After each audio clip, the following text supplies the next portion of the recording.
Motif cemburu, sopir di Payakumbuh aniaya hingga tewas, fakta kasus dan barang bukti terungkap.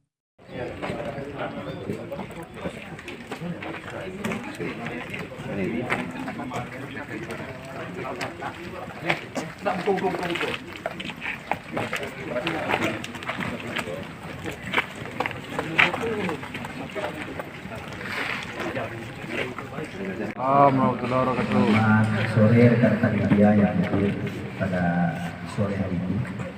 Jadi pada siang ini kami akan merilis kejadian ya yang terjadi pada hari Selasa tanggal 20 Desember 2024 sekira pukul 23:30 waktu Indonesia Barat di sebuah rumah yang beralamatkan di Jorong Padang Ambacang, Kenagarian Tujuh, Banda Dalam, Kecamatan Tujuh, Limonagari, Kabupaten Lumajang Kota. Ya, kejadian yang terjadi ini adalah kejadian tindak pidana dengan sengaja merampas nyawa orang lain atau penganiayaan yang mengakibatkan mati. Ya, kejadian berawal dari saksi T, ya, dan korban ini inisial O. Waktu itu, waktu mau tidur dan mau mematikan lampu, tiba-tiba kamarnya didobrak oleh seseorang. Ya, kemudian saksi T mengenali bahwa yang mendobrak itu adalah tersangka P. Ya, tersangka P. Pertama kali didobrak tidak terbuka, akhirnya yang kedua didobrak lagi terbuka, langsunglah tersangka ini 7.30 ya dilakukan penangkapan di Jalan Raya Soekarno-Hatta, Garage, Kota Bukit Tinggi.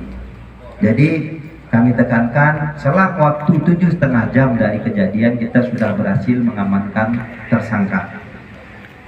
Kemudian perlu kita sampaikan juga bahwa Kapolres Payakumbuh, AKBP Ricky Ricardo menyebutkan bahwa status pernikahan antara PT, 35, warga Jorong Padang Ambacang Situjuah Kabupaten 50 Kota dan sang istri TA masih sah secara hukum, meski kepada polisi sang istri yang juga saksi dalam kasus itu mengaku telah menikah secara siri dengan korban OC, 30 tahun, warga Kubang Gajah, Kecamatan Payakumbuh Selatan, Kota Payakumbuh. Hal tersebut diungkapkan Kapolres saat menggelar press release, Kamis siang 26 Desember 2024. Meski saksi TA mengakui telah menikah siri dengan korban, namun ia tidak dapat memperlihatkan bukti telah menikah siri. Motif cemburu karena mendapati istri tengah berduaan dengan pria lain menjadi penyebab utama tersangka nekat menghabisi nyawa korban. Untuk motif tersangka melakukan penganiayaan yang menyebabkan korban meninggal dunia karena cemburu korban berduaan dengan istrinya, disebut Kapolres Payakumbuh, AKBP. Ricky Ricardo didampingi Wakapolres, Kompol Rusirwan, Kasat Reskrim, AKP. Doni Pramadona, Kapolsek Situjuah, Ibtu. Suhasril, Kanit Reskrim, Ibda. Zuyugianto. Lebih jauh Kapolres menyebutkan bahwa tindak pidana merampas nyawa orang lain itu dilakukan tersangka PT dengan cara memukuli korban dengan tangan serta menusuk menggunakan pecahan lampu sen sepeda motor serta kaca botol parfum. Korban yang mengalami luka akhirnya tak terselamatkan meski telah dibawa ke rumah sakit. Tersangka memukuli korban dengan tangan serta menggunakan pecahan kaca spion dan botol kaca parfum. Gigi korban juga patah akibat kejadian itu.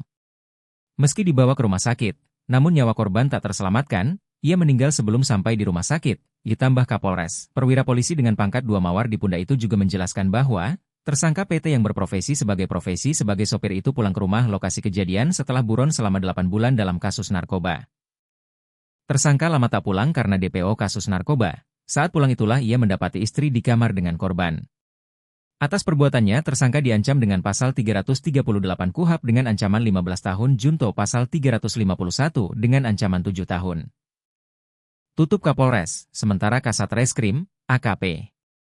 Doni menambahkan bahwa dari keterangan saksi TA yang merupakan istri tersangka, TA, tidak lagi berkomunikasi dengan tersangka. Keterangan saksi TA, ia tidak komunikasi sama sekali dengan tersangka. Ucap Doni, selain tersangka, polisi juga amankan sejumlah barang bukti, BB, diantaranya gigi korban yang patah, selimut berlumuran darah serta handphone. Kontributor Jejak Digital News Mahwel melaporkan.